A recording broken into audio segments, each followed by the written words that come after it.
calumnias, desde que en 1918 aparecieron sus llagas y la gente se enteró o empezaron a visitarlo grandes personalidades eclesiásticas y civiles, al igual que mucha gente sencilla del pueblo, él lo consideraba un santo, pero los sacerdotes de San Giovanni Rotondo empezaron a criticar a la gente que iba a visitarlo y denunciaron ante el arzobispo estas manifestaciones, a veces exageradas, como supersticiones. Hubo quienes acusaron a los religiosos de obtener con las limosnas dinero fácil. Uno de los sacerdotes que más lo criticaron fue el padre Giovanni Miscio, que fue condenado por los tribunales como extorsionador y condenado el 25 de noviembre de 1929 a 1 año y 8 meses de prisión. El padre Pío intercedió por él y después se hicieron grandes amigos. 31. También hubo denuncias contra el padre Pío por inmoralidades con mujeres. Por estas denuncias, el Santo Oficio envió ya en 1921 un visitador apostólico, Monseñor Rafael Rossi, de quien reconoció que el padre Pío era un sacerdote ejemplar en todo sentido, pero las denuncias en contra del padre Pío y de los religiosos capuchinos continuaron y el Santo Oficio recomendó que lo cambiaran de convento. Sin embargo, al hacerse pública la noticia, la mayor parte de la gente que lo quería y lo estimaba como a un santo se exaltó. El 23 de noviembre de 1922, el padre general de los capuchinos tuvo que responder al Santo Oficio que, ante las amenazas del pueblo, no habían podido cambiarlo de convento. El 31 de mayo de 1923, el Santo Oficio emitió un comunicado, declarando que de los hechos que se atribuyen al padre Pío no consta la sobrenaturalidad de los mismos, recomendando que el padre Pío no celebrara en público. El 25 de junio de 1923, el padre Pío celebró la misa en una capilla interna del convento, pero en la tarde, unas 3.000 personas del lugar se manifestaron para pedir que celebrara la misa en público. El superior tuvo que ceder ante las amenazas. El 10 de agosto de ese año, 1923, después de la bendición eucarística, el padre Pío estaba en la sacristía y se le acercó un joven con un revólver. Se lo apuntó al pecho gritando: «Sí, no podemos tenerte vivo, te tendremos muerto». Gracias a Dios fue desarmado y no pasó nada, pero el padre Pío quedó conmovido y preocupado de que, por su culpa, pudieran ocurrir graves desórdenes. Si los superiores insistían en su traslado a otro convento, los superiores tuvieron que desistir. Pero las denuncias y calumnias de los enemigos del padre Pío y de los capuchinos no cesaban, y el Santo Oficio tomó una medida extrema. El 23 de mayo de 1931 emitió un decreto por el que se le quitaban al padre Pío todas las facultades ministeriales. No podía confesar a nadie, ni siquiera a los religiosos del convento, y solo podía celebrar misa en privado y a solas en una capilla interna del convento. Esta decisión fue como una segregación de toda actividad exterior, pues pasó 2 años recluido en el convento donde se dedicaba a leer libros espirituales, ascéticos y místicos, y, sobre todo, a orar. Todos los días celebraba la misa, acompañado por un solo acólito, durante unas 2 o 3 horas. Esta situación duró hasta el 14 de julio de 1933. Después de algunos años de relativa calma, las cosas volvieron a empeorar en 1960.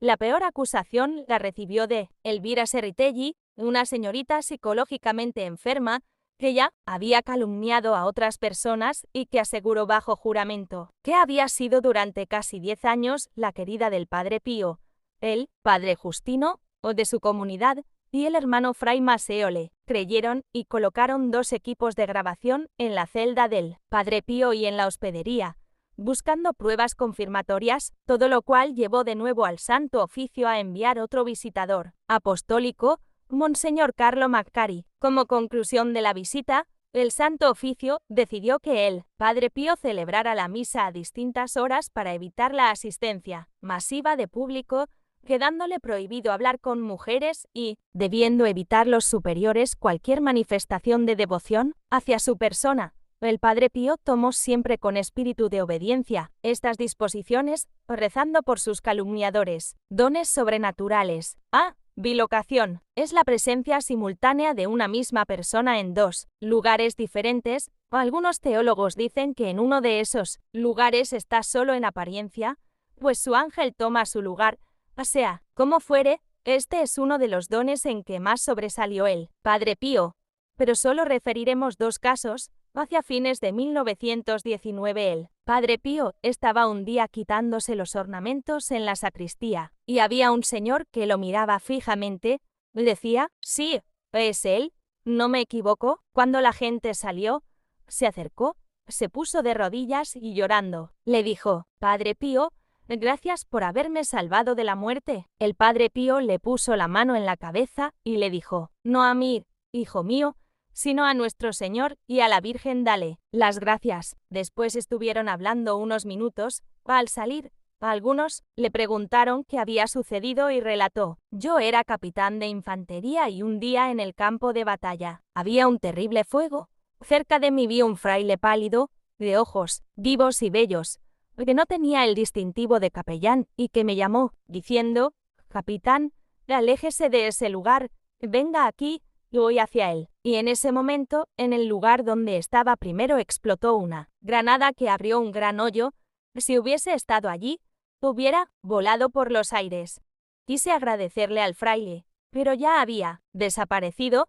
Otro colega, ese mismo día, me contó que un fraile le había salvado también de un grave peligro de muerte, y lo mismo dijeron algunos soldados. Entre ellos había uno que dijo que era el Padre Pío, el santo del convento de San Giovanni Rotondo. ¿Qué se hacía? Ver en los campos de batalla. Y yo, por curiosidad, no más que por fe, vine a ver si el fraile que me había salvado era él, porque tenía su figura bien grabada en mi mente. Ahora que lo he visto, pueden imaginar mi sorpresa y la gratitud que siento por él. Soy feliz de haberle podido agradecer personalmente y de besarle sus manos sagradas. 32. Anota el padre Damaso de Sant'Elia Pianisi, superior del convento, diversos pilotos de la aviación angloamericana de varias nacionalidades, ingleses, americanos, polacos, palestinos, y de diversas religiones, católicos, ortodoxos, musulmanes,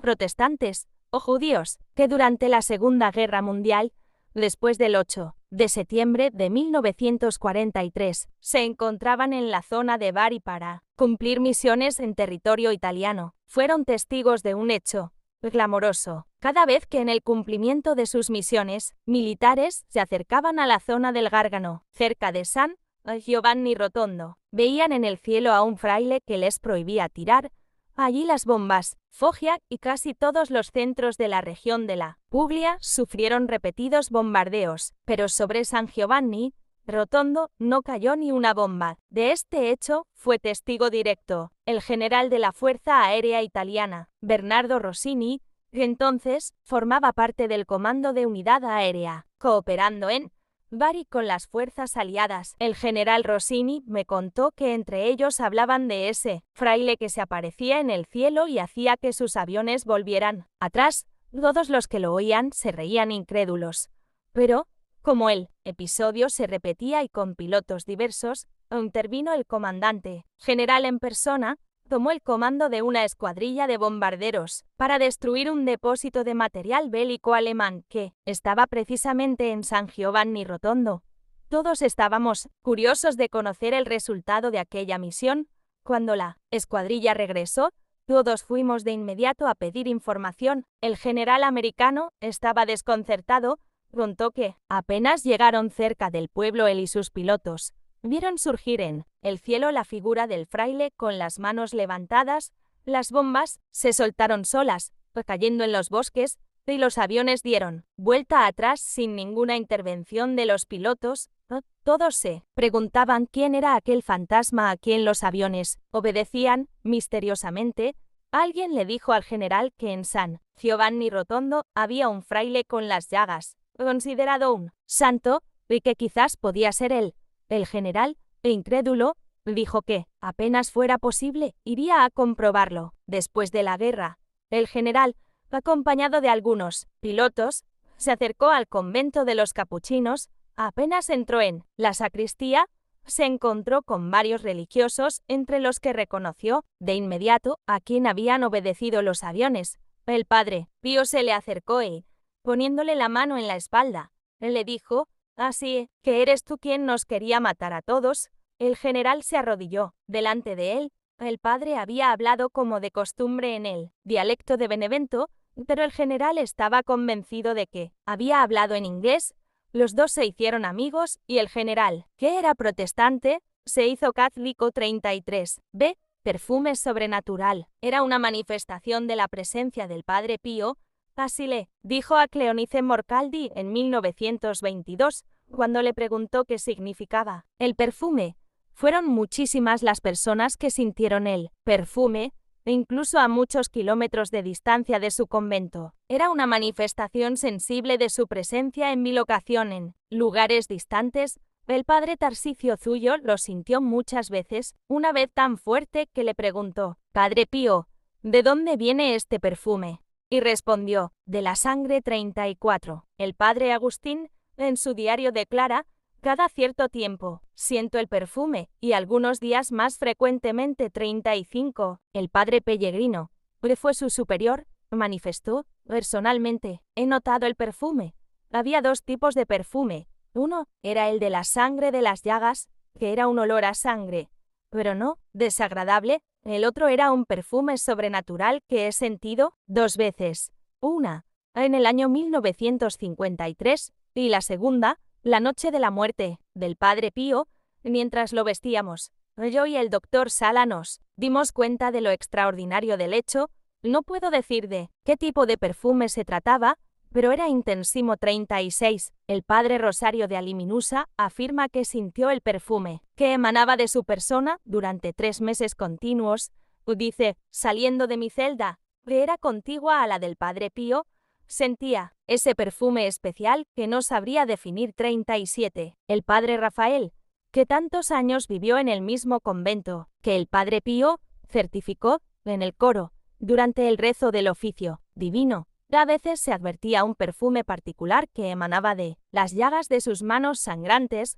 El mismo perfume lo advertí más de una vez en su celda, cuando iba a hablarle de cualquier asunto, una tarde, después de la cena, mientras toda la comunidad iba al coro. El padre Pío, que había pasado en esos momentos, dejó tras de sí una estela de perfume que inundó todo el corredor. El padre Anastasio, que me precedía, se volvió y me dijo: «Rafael, siente, ahora ha pasado el padre Pío, que ya está a la puerta de su celda». 38. Sé vivir sin comer. Algo que admiraba a los médicos era cómo podía sobrevivir casi sin comer ni lo mínimo indispensable. El padre Dámaso de Santelia Pianisi dice: «Una vez estuvo sin comer durante 20 días». 39. El padre Agustín aseguraba que apenas comía unos 20 gramos de alimento cada 24 horas. 40. Fray Modestino afirma que un día le dijo el padre Pío: «Hijo mío, ruega por mí. Tengo el vientre hinchado y me duele. Hoy he comido solo 30 gramos de alimento. El mejor favor que me puede hacer el superior es el dispensarme de comer». 41. Lo más maravilloso es lo que él contaba con gracia para hacer reír a sus hermanos. Creo que fue un hecho real. Durante una enfermedad se pesó y pesaba 83 kilos. Al restablecerse, luego de 3 días sin haber tomado ningún alimento, pesaba 86 kilos. Había engordado 3 kilos sin haber comido nada en esos 3 días. Esas son las maravillas de Dios, que alimenta el cuerpo de los santos solamente con la Santa Comunión. Este milagro lo declaró en el proceso su superior, padre Rafael. 42. Por eso, no es de extrañar lo que refiere el 5 de mayo de 1956 el padre Carmelo Durante, con ocasión del Simposio Internacional de Afecciones Coronarias. El doctor británico Evans declaró: «Para nosotros los médicos el padre Pío está biológicamente muerto. Hay que tener en cuenta la cantidad de calorías que consume diariamente en el desempeño de su actividad y, por otra parte, las que recibe nutriéndose tan poco, al límite de la sobrevivencia. Hay que pensar también en la sangre que pierde todos los días, como él mismo ha testificado y se prueba en el examen de las vendas del costado. Así que, por la fuerza del principio científico de las calorías necesarias para la existencia humana y de las leyes que regulan el equilibrio físico-psíquico del organismo, para nosotros los médicos está biológicamente muerto. Dicho de otro modo, humanamente, es imposible que un hombre pueda sobrevivir en esas condiciones y que pueda trabajar sin descanso todos los días 43 de fiebre altísima. Algo incomprensible para los médicos era constatar que tenía fiebres altísimas que a cualquier ser humano lo hubieran llevado a la tumba. El doctor Giorgio Festa, después de haber visitado al Padre Pío con el doctor Romanetti, declaró que había presentado fiebre de hasta 44 y 44,5 grados 44. El padre Paulino afirma que,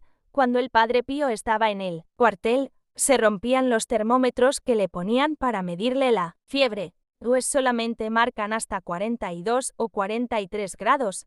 El padre Ezequías Cardone certifica que el último domingo de agosto de 1945 el Padre Pío estaba en cama con fiebre. El superior le ordenó medirse la fiebre y el doctor Avenia le dio el termómetro. Después de pocos segundos, se rompió por el excesivo calor.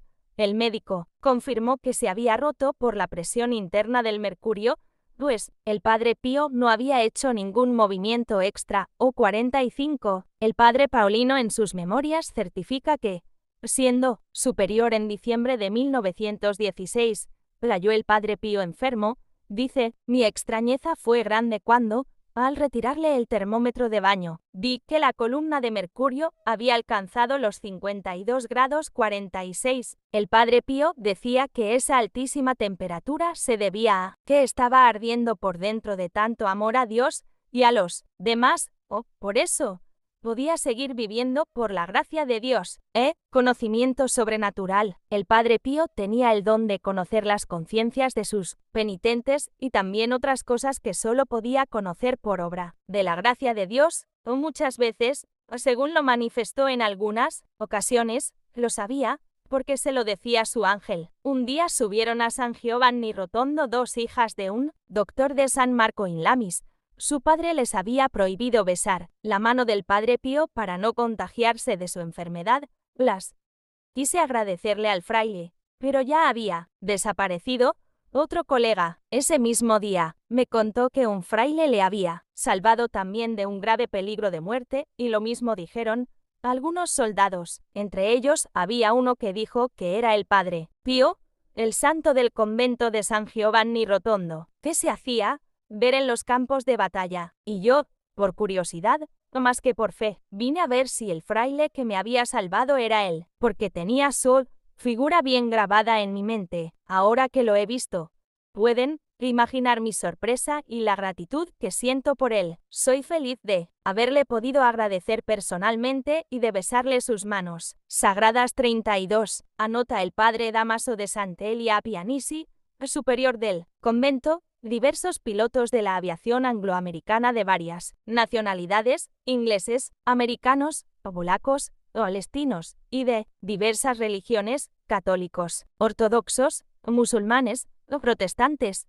o judíos, que durante la Segunda Guerra Mundial, después del 8 de septiembre de 1943, se encontraban en la zona de Bari para cumplir misiones en territorio italiano, fueron testigos de un hecho clamoroso. Cada vez que en el cumplimiento de sus misiones militares se acercaban a la zona del Gárgano, cerca de San Giovanni Rotondo, veían en el cielo a un fraile que les prohibía tirar allí las bombas. Foggia y casi todos los centros de la región de la Puglia sufrieron repetidos bombardeos, pero sobre San Giovanni Rotondo no cayó ni una bomba. De este hecho fue testigo directo el general de la Fuerza Aérea Italiana, Bernardo Rossini, que entonces formaba parte del Comando de Unidad Aérea, cooperando en Bari con las fuerzas aliadas. El general Rossini me contó que entre ellos hablaban de ese fraile que se aparecía en el cielo y hacía que sus aviones volvieran atrás.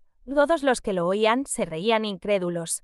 Pero, como el episodio se repetía y con pilotos diversos, intervino el comandante general en persona, tomó el comando de una escuadrilla de bombarderos para destruir un depósito de material bélico alemán que estaba precisamente en San Giovanni Rotondo. Todos estábamos curiosos de conocer el resultado de aquella misión. Cuando la escuadrilla regresó, todos fuimos de inmediato a pedir información. El general americano estaba desconcertado. Contó que, apenas llegaron cerca del pueblo él y sus pilotos, vieron surgir en el cielo la figura del fraile con las manos levantadas. Las bombas se soltaron solas, cayendo en los bosques, y los aviones dieron vuelta atrás sin ninguna intervención de los pilotos. Todos se preguntaban quién era aquel fantasma a quien los aviones obedecían misteriosamente. Alguien le dijo al general que en San Giovanni Rotondo había un fraile con las llagas, considerado un santo, y que quizás podía ser él. El general, incrédulo, dijo que, apenas fuera posible, iría a comprobarlo. Después de la guerra, el general, acompañado de algunos pilotos, se acercó al convento de los capuchinos. Apenas entró en la sacristía, se encontró con varios religiosos, entre los que reconoció de inmediato a quien habían obedecido los aviones. El padre Pío se le acercó y, poniéndole la mano en la espalda, le dijo: «Así que eres tú quien nos quería matar a todos». El general se arrodilló delante de él. El padre había hablado como de costumbre en el dialecto de Benevento, pero el general estaba convencido de que había hablado en inglés. Los dos se hicieron amigos y el general, que era protestante, se hizo católico. 33. B. Perfume sobrenatural. Era una manifestación de la presencia del Padre Pío. Así le dijo a Cleonice Morcaldi en 1922, cuando le preguntó qué significaba el perfume. Fueron muchísimas las personas que sintieron el perfume, incluso a muchos kilómetros de distancia de su convento. Era una manifestación sensible de su presencia en mi locación en lugares distantes. El padre Tarsicio Zullo lo sintió muchas veces, una vez tan fuerte que le preguntó: «Padre Pío, ¿de dónde viene este perfume?». Y respondió: «De la sangre». 34. El padre Agustín, en su diario declara: «Cada cierto tiempo, siento el perfume, y algunos días más frecuentemente». 35. El padre Pellegrino, que fue su superior, manifestó: «Personalmente, he notado el perfume. Había dos tipos de perfume. Uno era el de la sangre de las llagas, que era un olor a sangre, pero no desagradable. El otro era un perfume sobrenatural que he sentido 2 veces. Una, en el año 1953, y la segunda, la noche de la muerte del Padre Pío, mientras lo vestíamos. Yo y el doctor Sala nos dimos cuenta de lo extraordinario del hecho. No puedo decir de qué tipo de perfume se trataba, pero era intensísimo». 36. El padre Rosario de Aliminusa afirma que sintió el perfume que emanaba de su persona durante 3 meses continuos. Dice: «Saliendo de mi celda, que era contigua a la del Padre Pío, sentía ese perfume especial que no sabría definir». 37. El padre Rafael, que tantos años vivió en el mismo convento que el Padre Pío, certificó en el coro, durante el rezo del oficio divino, a veces se advertía un perfume particular que emanaba de las llagas de sus manos sangrantes. El mismo perfume lo advertí más de una vez en su celda, cuando iba a hablarle de cualquier asunto. Una tarde, después de la cena, mientras toda la comunidad iba al coro, el Padre Pío, que había pasado en esos momentos, dejó tras de sí una estela de perfume que inundó todo el corredor. El padre Anastasio, que me precedía, se volvió y me dijo: «Rafael, siente, ahora ha pasado el Padre Pío, que ya está a la puerta de su celda». 38. Sé vivir sin comer. Algo que admiraba a los médicos era cómo podía sobrevivir casi sin comer ni lo mínimo indispensable. El padre Dámaso de Santelia Pianisi dice: «Una vez estuvo sin comer durante 20 días». 39. El padre Agustín aseguraba que apenas comía unos 20 gramos de alimento cada 24 horas. 40. Fray Modestino afirma que un día le dijo el Padre Pío: «Hijo mío, ruega por mí. Tengo el vientre hinchado y me duele. Hoy he comido solo 30 gramos de alimento. El mejor favor que me puede hacer el superior es el dispensarme de comer». 41. Lo más maravilloso es lo que él contaba con gracia para hacer reír a sus hermanos. Creo que fue un hecho real.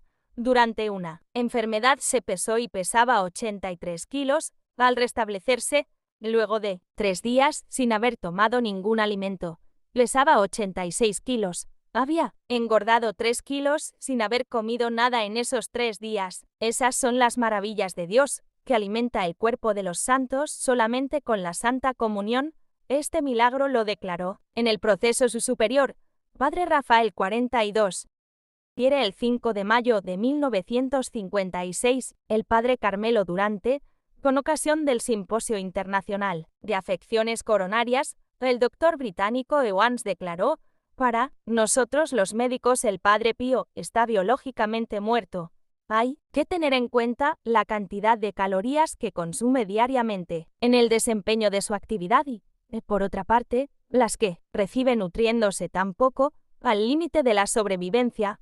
Hay que pensar también en la sangre que pierde todos los días, como él mismo ha testificado y se prueba en el examen de las vendas del costado. Así que, por la fuerza del principio científico de las calorías necesarias para la existencia humana y de las leyes que regulan el equilibrio físico-psíquico del organismo, para nosotros los médicos está biológicamente muerto. Dicho de otro modo, humanamente, es imposible que un hombre pueda sobrevivir en esas condiciones y que pueda trabajar sin descanso todos los días. 43. De fiebre altísima. Algo incomprensible para los médicos era constatar que tenía fiebres altísimas que a cualquier ser humano lo hubieran llevado a la tumba. El doctor Giorgio Festa, después de haber visitado al Padre Pío con el doctor Romanetti, declaró que había presentado fiebre de hasta 44 y 44,5 grados 44. El padre Paulino afirma que,